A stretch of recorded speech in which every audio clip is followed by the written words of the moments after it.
Well, folks, only a couple of days into the new college basketball season. Let me tell you one thing I already know I'm thankful for.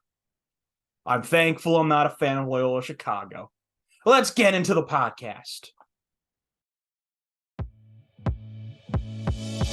Hey guys, Joe Syzmanski here. How do you like that, Mason Nation? Another big win for your Patriots today. Student section absolutely showed out. Go green and gold.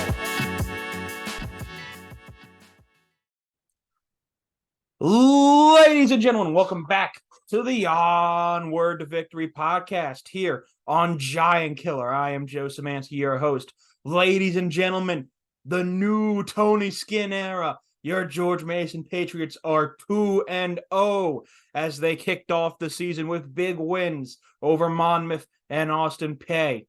First of all, let's go into that Monmouth game. That first game, they're going to be nerds. It's a Monday night. The Monday night game is not going to be as well attended as the Friday night. The Friday night's the Gold Rush game.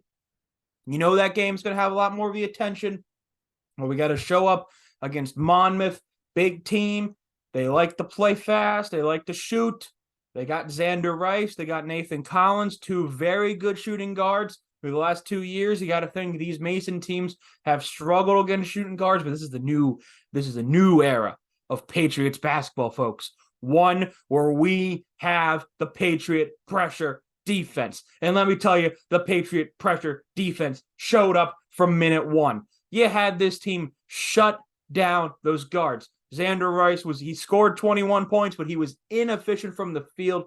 Barely had a good look in. Mason had their times. They would rise and fall, but never, ever gave up the lead. In fact, to the point, I asked you guys, you're the great followers of Giant Killer on Twitter.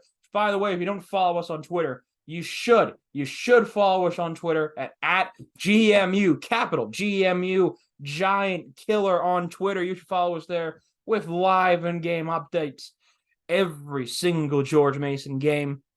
Let me tell you, folks, I asked the fans here a question. Who did you think would be the player of the game for the Monmouth game? And you guys, like the good, noble citizens of Mason Nation that you are, actually put together a tie. We put together a tie for that game.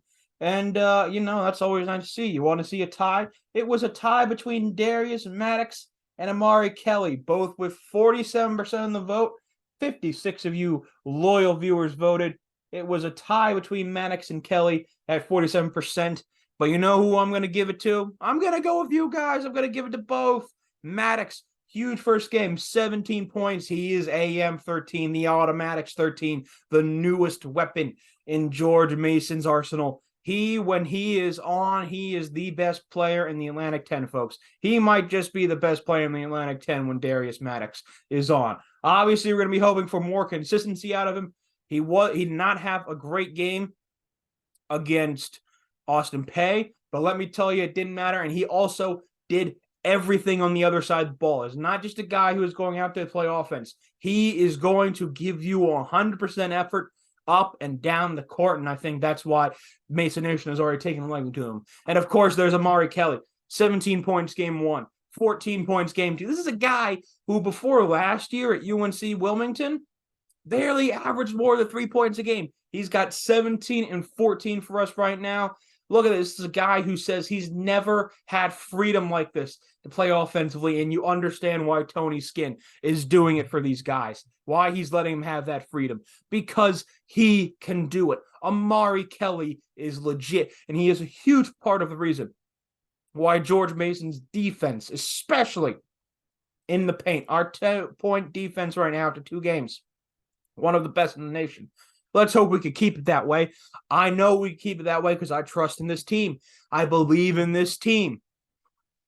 But yeah, it was a great first game against Monmouth. Kelly, Maddox, Keyshawn Hall. Who knew that Keyshawn Hall had a motor on him? We knew he was going to be a scorer. We knew he was a guy who was going to get to the basket. This is a guy, though, who has taken the effort and the time to play well on defense and to put up rebounds. He gets boards, and that's why for game number 2, my Onward to Victory player of the game for the Austin Peay game, my player of the game with his first double-double. I expect to be the first of many double-doubles in a George Mason uniform. We're going to go with Keyshawn Hall, the sophomore forward, out of Cleveland. He is everything we could have hoped for and more. Guy who could shoot threes, a guy who can get to the basket, but most importantly, he's a guy who gives everything on both ends of the floor. 14 points, 10 boards on Friday, the Gold Rush game against Austin Peay. It was great to be back in the crowd on Friday. See a couple of you guys. It was awesome. It was electric as always. I gotta say, I love the Nation Nation. It was a great crowd on my side. I got to be there. My buddy Mark, he loved it. He loved being to see our school that we both graduated from, get a big win like that. I know it's Austin Peay. I get it. Let's pump. I know like you were saying, Joe, pump the brakes. But 2 games. Monmouth might be pretty good out of the C8. Yeah, they beat West Virginia. Still Monmouth. Austin Peay. They don't look like they're going to be particularly good. Pump the brakes a little bit, Joe. But there's reason to be excited for this team. Consistent ability to defend the 2. Consistent ability to get in the paint. Yeah, we need to clean some things up on offense. I think we need to be more aggressive sometimes going for the basket. I do think we can't have another game where it was both Ronnie and Darius off like we had on Friday night. I don't know if those are games when we get into these better teams like we can play against Cornell. We play against Charlotte in the coming week. I don't know if those are games where we could have both of those guys off. We probably do need one of those guys on to win those games. But I trust in them to make the adjustments.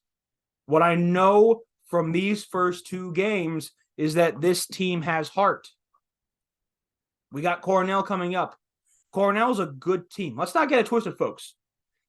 The Ivy League has some very, very strong basketball programs, and Cornell is one of those teams. Now they got an offense that goes quick, doesn't quit. They score from both levels. They score in the 2 and they score in the 3. We can't let them score in the 2. Be a very interesting battle. Our 2-point defense versus their 2-point offense. They're very efficient at the 2.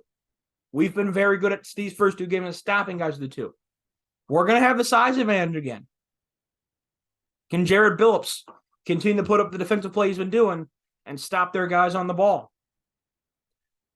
I want to see Ronnie Polite step up and be more aggressive, be that point guard scorer, and get into the paint and get some buckets. I want to see Keyshawn Hall and Amari Kelly continue to do what they're doing. I want to see Malik Henry and Baraka Okoje continue what they've been doing and being those spark plugs off the bench.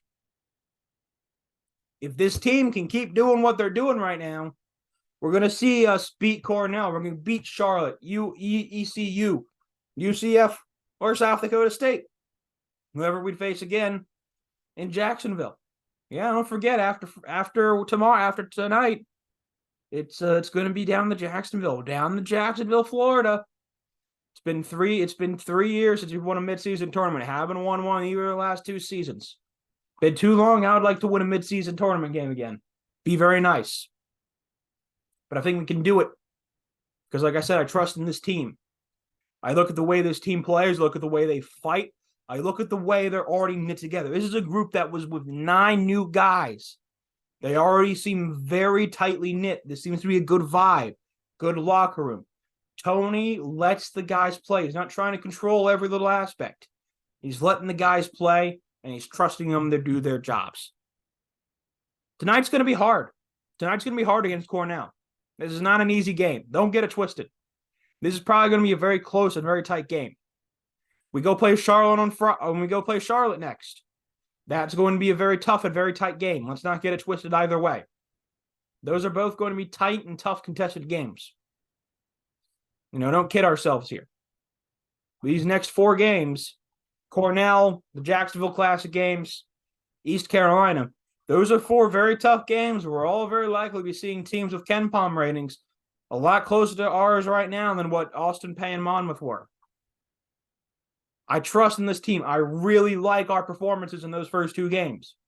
But this is where we're going to see in our out-of-conference schedule what this team is really made of.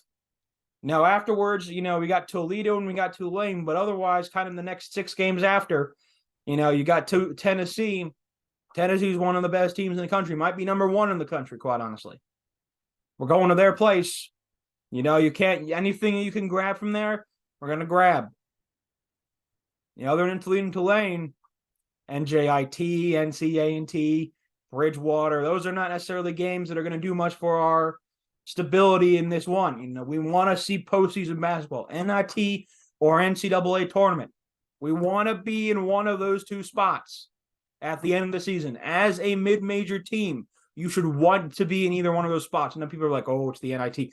As a mid-major team, you should be able to accept being in the NIT unless you're like top 1 or 2. We aren't there yet. I think we can be. We have a group of players who we can build around, and we can be one of those 1 or 2 teams in the A-10.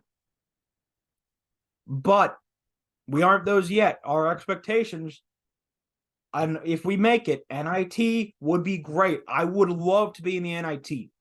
I would love to play postseason basketball like that. I would love to be in the NIT. I really would. But that's a long ways right now. We got Cornell night ahead of us. For those of you who are going to be there at Eagle Bank Arena, be loud, be proud, support your Patriots. For those of you who are going to be in front of your TVs like I do, be loud in front of your TVs. You know, just do it. Be excited. This team, for right now, deserves our excitement. Let's not twist that. I know it's been Monmouth. I know it's been Austin Peay. But this team deserves our excitement right now. So I want to hear it. I want to give it to you.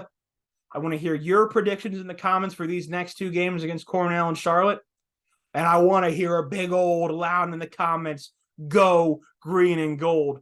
Let's go Patriots. Let's go Mason. And let's go 2-0 again. Go green and gold. For right now, this is the Onward to Victory podcast signing off from episode 2. Let's go beat Cornell and let's go beat Charlotte. Go green and gold.